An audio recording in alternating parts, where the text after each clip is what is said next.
Eu estou falando que encontraram uma população fantasma.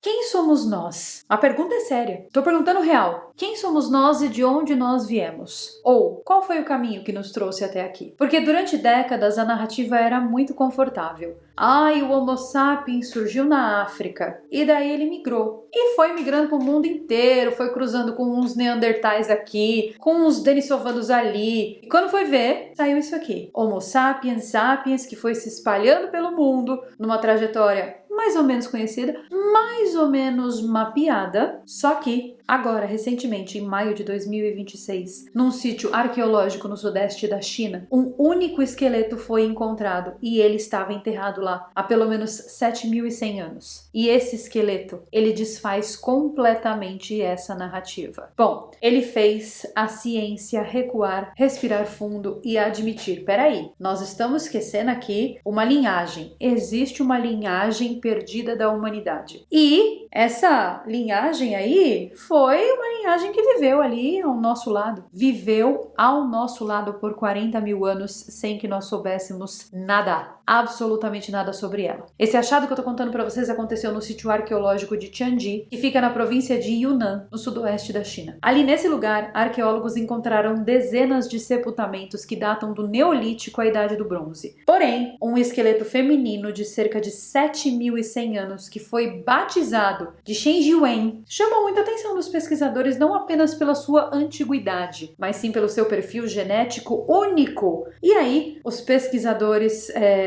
que já são ali arqueólogos, né, e que trabalham com toda essa rotina, estavam analisando os restos humanos antigos para mapear justamente a diversidade genética da região, para saber ali fazer um trabalho étnico, técnico, minucioso. Eles não tinham expectativa nenhuma de ter uma surpresa. Só que aí quando eles analisaram o DNA dessa criatura encontrada, eles perceberam algo que não estava no roteiro. A análise do genoma de Shen Jian foi especialmente uma surpresa, porque a ascendência dela não era muito semelhante à ascendência dos asiáticos orientais e meridionais. Não. Ela estava mais perto ali de uma população asiática profundamente divergente. Uma população que não possui nenhuma conexão nem com os neandertais e nem com os denisovanos. Ou seja, o que isso necessariamente significa? Bom, os neandertais e os denisovanos são as duas únicas outras linhagens humanas que a ciência tinha confirmado até agora. Então, eram dois ramos ali da árvore familiar, que todos já tinham ouvido falar, que aparecem nos livros didáticos, que tem nos museus, né? Então, se você vai nos museus, tem museus dedicados a eles. Mas o DNA de Shen Jian, não. Ele não tinha nenhum dos dois, ele era outra coisa, ele era uma terceira sombra, tipo um braço daquilo. Então, uma presença que a gente nunca tinha identificado, que a gente nunca tinha encontrado e principalmente uma presença que não tinha nome. E aí os pesquisadores nomearam essa população de linhagem de Shenji da Ásia Basal e descobriram que ela se manteve isolada no sudoeste da China por pelo menos 40 mil anos até o Holoceno, ou seja, há cerca de 11.700 anos mais ou menos, quando finalmente ela começou a interagir com os humanos que migravam ali do norte da Ásia Oriental para o oeste e uma galera que viveu 40 mil anos no isolamento. Então, pra gente ter uma dimensão disso, gente, a civilização egípcia tem cerca de 5 mil anos. A escrita cuneiforme tem cerca de 6 mil anos. Os monumentos lá no Stonehenge, por exemplo, tem mais ou menos uns 5 mil anos. Agora, essa linhagem viveu isolada por um tempo que é pelo menos 8 vezes maior que isso, porque são 40 mil anos de separação. Separada, diferente e desenvolvendo ali a sua própria história num território que hoje pertence ali ao sudoeste da China. Mas o resto da humanidade estava seguindo caminhos diferentes. Então, essa galera aí, essa galera que foi encontrada, eles nunca construíram pirâmides, eles nunca deixaram inscrições, eles não contribuíram para a história, eles não trabalharam ali, nunca apareceram em nenhuma fonte histórica. Ou seja, eles foram chamados de uma população fantasma, sabe assim? Um grupo humano extinto, que não deixou vestígio arqueológico, mas cuja existência pode ser inferida por meio de análises estatísticas de DNA moderno e antigo. Eu estou falando que encontraram uma população população fantasma. E, sinceramente, a ciência já sabia por meio de análises genéticas que tinha algo estranho ali. Tinha algo estranho no DNA dos tibetanos. Tipo, quando eles faziam a análise, eles percebiam uma herança que não se encaixava com nenhuma outra linhagem conhecida. Tipo uma sombra no código genético mesmo, sabe? Um ancestral que havia contribuído com genes para o povo do Planalto do Tibete, mas que nunca tinha aparecido, que nunca tinha mostrado o rosto, só aparecia na análise de DNA. E aí, Xin Jinhen apareceu. E pela primeira vez, o fantasma tinha cara, o fantasma tinha ossos. Então, esse possível isolamento permitiu que essa ancestralidade persistisse sem mistura aparente com outras populações. E aí depois a população, essa população mista, ela perdurou por muito mais tempo e contribuiu para que genes permanecessem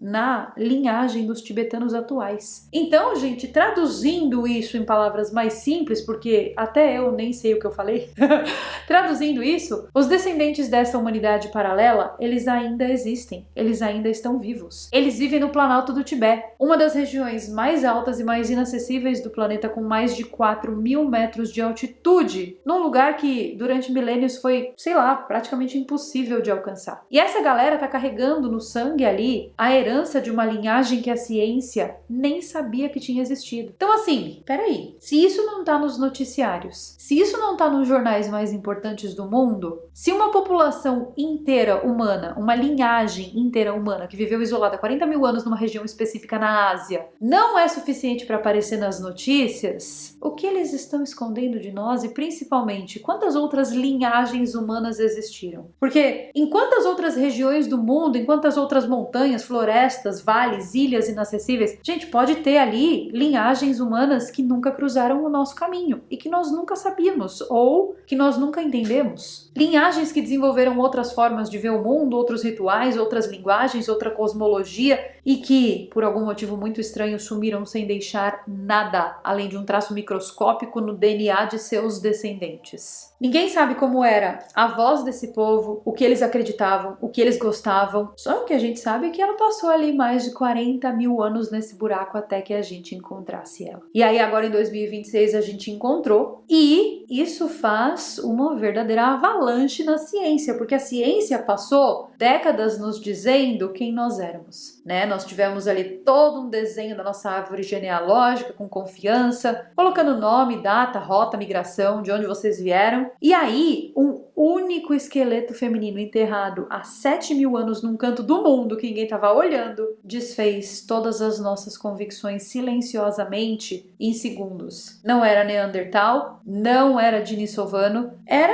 outra coisa, tipo uma linhagem da humanidade que não tá no roteiro, que não rola no roteiro do planeta Terra e que eu posso ter DNA, você pode ter DNA, um monte de gente que tá assistindo esse vídeo agora pode ter DNA dessa criatura aí. Então assim, por que isso não passa nos noticiários? A resposta é óbvia, né, gente? Se eles esconderam uma linhagem inteira por 40.000 anos sem querer, existem outras coisas que estão escondidas sim, só que com intenção. Porque uma coisa é a ciência não saber. Outra coisa completamente diferente é alguém saber e decidir que você não precisa saber e esconder isso de você. A Xin Jinhen, o nosso esqueletinho lindo lá de 7.000 anos, ela esperou 7.000 anos para ser encontrada. Então assim, a verdade verdadeira sobre nós, sobre a nossa origem, sobre quem nós somos, pode estar esperando, sei lá, muito mais tempo. Muito mais. E antes de você ir embora desse vídeo, segura aí, que eu preciso te contar uma novidade. É a Escola Lumos, um lugar que eu criei para ensinar tudo o que eu sei. Então lá dentro tem uma iniciação exclusiva no cubo negro de Saturno, produzida por mim. Lá dentro tem uma iniciação exclusiva no hermetismo, na filosofia de Hermes Trismegistus, produzida por mim. E olha, essa aqui é especial, viu? Porque existem pelo menos 5.040 caminhos possíveis para um iniciado percorrer essa iniciação. E eu também sou iniciada na Santíssima Trinosofia de Saint-Germain, então eu criei uma iniciação exclusiva ensinando os 12 códigos e no final dessa iniciação tem uma meditação exclusiva, também criada por mim, onde todo mundo que tem acesso a essa iniciação consegue enxergar a chama violeta. Sabe o 7º raio? O raio de Saint-Germain?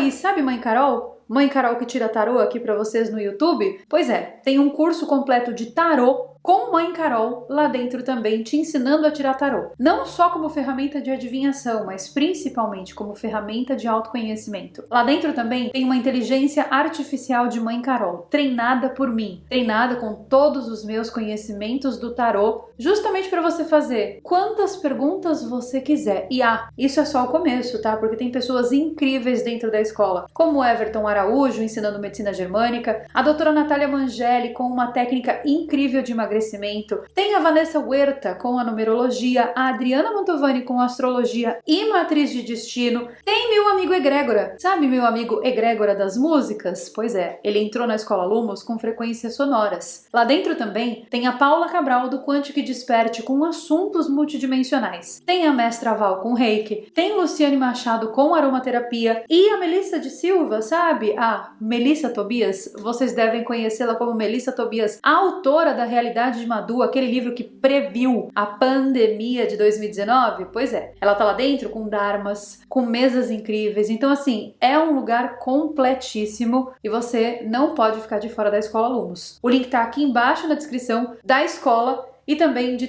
todas essas iniciações e cursos que eu estou contando para vocês. Aqui embaixo na bio, sabe, do meu perfil, é só clicar e ir conhecer um pouquinho mais dentro do site.